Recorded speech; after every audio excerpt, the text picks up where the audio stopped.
সাবেক মেয়র সেলিনা হায়াৎ আইভী তাকে একটা মামলায় জামিন দিলে পরবর্তীতে আবার নতুন আর একটা মামলায় গ্রেপ্তার দেখানো হচ্ছে।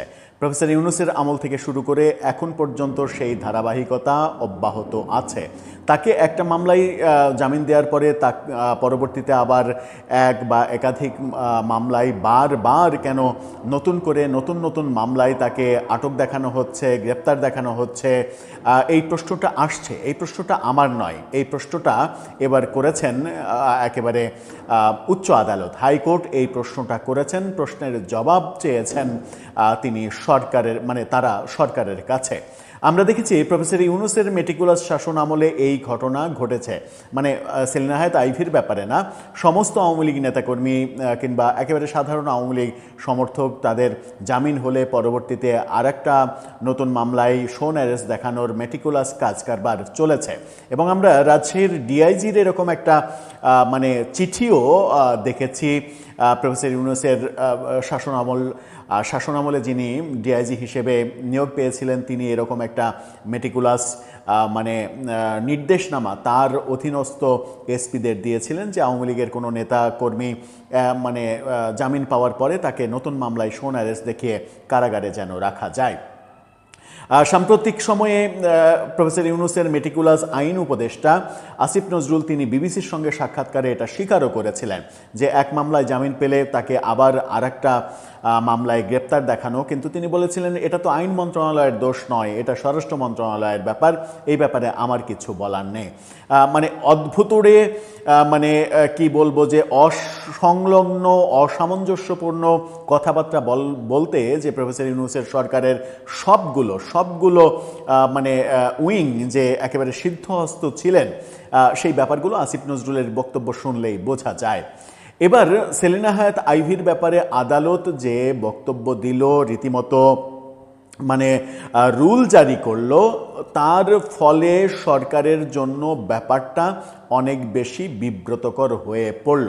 সরকারকে বিব্রত করতে কিংবা সরকারকে ফাঁসিয়ে দিতে অতি উৎসাহী পুলিশের কেউ কি এই কর্মকাণ্ড চালিয়ে যাচ্ছেন? চলুন একটু সমাধান খুঁজি, আদালত কি বলল সেটা একটু বুঝি। থাকবেন পলিটিক্স টিভির নিয়ম।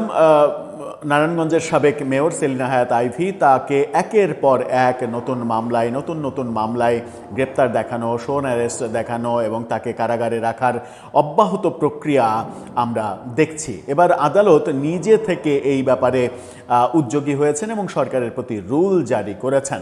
নতুন আরও দুটো মামলায় তাকে গ্রেপ্তার দেখানো হয়েছে এবং সরাসরি আদালত বলেছেন এগুলো কেন অবৈধ হবে না সেটা জানতে চেয়েছেন সরকারের কাছ থেকে। মানবজমিনের এই শিরোনামটা দেখে নিন, সেখানে বলছে সাবেক মেয়র আইভীকে শোন অ্যারেস্ট দেখানো কেন অবৈধ নয়, জানতে চেয়ে হাইকোর্টের রুল। নারায়ণগঞ্জ সিটি কর্পোরেশনের মেয়র তার নতুন মামলায় একের পর এক মামলায় শোন অ্যারেস্ট দেখানো কেন অবৈধ হবে না তা জানতে চেয়ে রুল জারি করা হয়েছে। একই সঙ্গে সেলিনা হায়াৎ আইভীকে নতুন মামলায় হয়রানি বা গ্রেপ্তার না করার নির্দেশও দেওয়া হয়েছে। অর্থাৎ তাকে আর কোনো নতুন মামলায় গ্রেপ্তার এবং গ্রেপ্তারের মাধ্যমে হয়রানি করা এগুলো করা যাবে না। বিচারপতি রাজিক আল জলিলের নেতৃত্বাধীন হাইকোর্ট বেঞ্চ এই নির্দেশ দিয়েছেন আজকে। আদালতে আইভীর পক্ষে শুনানি করেন জ্যেষ্ঠ আইনজীবী ব্যারিস্টার সারা হোসেন এবং অ্যাডভোকেট মোতাহার হোসেন সাজু। পরে অ্যাডভোকেট মোতাহার হোসেন সাজু গণমাধ্যমকে বলেছেন সেলিনা হায়াৎ আইভী হাইকোর্ট থেকে 10 মামলায় জামিন পেয়েছেন। চিন্তা করা যায় একের পর এক কত মামলা দেওয়া হয়েছে। আবারও নতুন 2 মামলায় তাকে শোন অ্যারেস্ট দেখানো হয়েছে। শোন অ্যারেস্ট দেখানোর বৈধতা চ্যালেঞ্জ করে হাইকোর্টে রিট করা হয়। উল্লেখ্য 2024 সালের 20 জুলাই সন্ধ্যায় বৈষম্যবিরোধী ছাত্র আন্দোলন চলাকালে আদমজি এলাকায় গুলিবিদ্ধ হন পোশাক শ্রমিক মিনারুল ইসলাম। শহরের খানপুরে অবস্থিত 300 শয্যা বিশিষ্ট নারায়ণগঞ্জ হাসপাতালে নিয়ে গেলে চিকিৎসকরা তাকে মৃত ঘোষণা করে।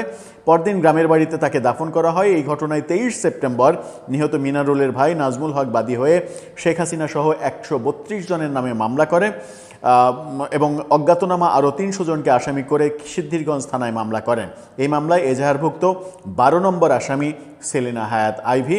পরে তার বিরুদ্ধে আরও মামলা করা হয়। সেই মামলায় তাকে গ্রেপ্তার করা হয়েছিল এবং প্রফেসর ইউনূসের আমলে আমরা দেখেছি যে সেই মামলায় নিম্ন আদালত জামিন দেয়নি, এরপরে উচ্চ আদালত যখন জামিন দিল তখন একের পর এক তার বিরুদ্ধে মামলা হতে থাকলো এবং যে মামলাতেই তিনি মানে জামিন পান, পরবর্তীতে তাকে মুক্তি দেওয়ার আগে আরেক মামলায় শোন অ্যারেস্ট দেখানো হয়। এই ঘটনাগুলো বিএনপি সরকার আসার পরেও একইভাবে অব্যাহত থেকেছে। প্রফেসর ইউনূস যে কর্মকাণ্ড করে সবথেকে বেশি বিতর্কের জন্ম দিয়েছেন এবং আইনের শাসন একেবারে ভুলণ্ঠিত করেছেন বলে অভিযোগ করেছেন অনেকে, সেই ধারা কেন বিএনপি সরকারের আমলেও অব্যাহত থাকলো? বিএনপি আওয়ামী লীগ সরকারের আমলে যে অভিযোগগুলো করতো যে তাদের বিরুদ্ধে ঢালাও মামলা, নিপীড়ন, নির্যাতন, এই কাজগুলো আওয়ামী লীগ করেছে, সেটা যদি বিএনপি সত্যিই বুঝে থাকে যে এই মিথ্যা মামলাবাজি এগুলো ঠিক নয়, তাহলে তারা যখন সরকারে তখন তো একটা স্বচ্ছ প্রক্রিয়া কিংবা আইনের শাসন মানুষ প্রত্যাশা করে। তার থেকে ব্যতিক্রম কিছু হচ্ছে না কেন? এটা একটা বড় প্রশ্ন। তাহলে কি বিএনপি সরকারকে প্রথম 2 মাসের মধ্যেই একটা বিতর্কিত অবস্থায় ফেলে দেওয়ার কোনো পরিকল্পনা বাস্তবায়ন করা হচ্ছে এবং সেই পরিকল্পনা তৃতীয় কোনো পক্ষ থেকে এই প্রশাসন, বিচার বিভাগ কিংবা স্বরাষ্ট্র মন্ত্রণালয় এই ব্যাপারগুলোতে মানে এক ধরনের মানে কি বলবো আধিপত্য বিস্তার করার চেষ্টা করা হচ্ছে? সেই ব্যাপারে স্বরাষ্ট্র মন্ত্রণালয় কিংবা আইন মন্ত্রণালয় নতুন সরকারের তারা কি সচেতন আছেন, নাকি এগুলো তাদের জ্ঞাতসারেই হচ্ছে? এই প্রশ্নের সমাধানটা খুব দরকার। বিএনপি সরকার কোনো বিতর্কিত কর্মকাণ্ড করে অতীতের মতো, অতীতের সরকারের মতো তারাও অতীতে যেগুলো করেছে, আওয়ামী লীগ অতীতে যেগুলো করেছে, সেই একই ধারাবাহিকতা আবারও হবে এই দেশে, এটা তো সাধারণ মানুষ প্রত্যাশা করে না।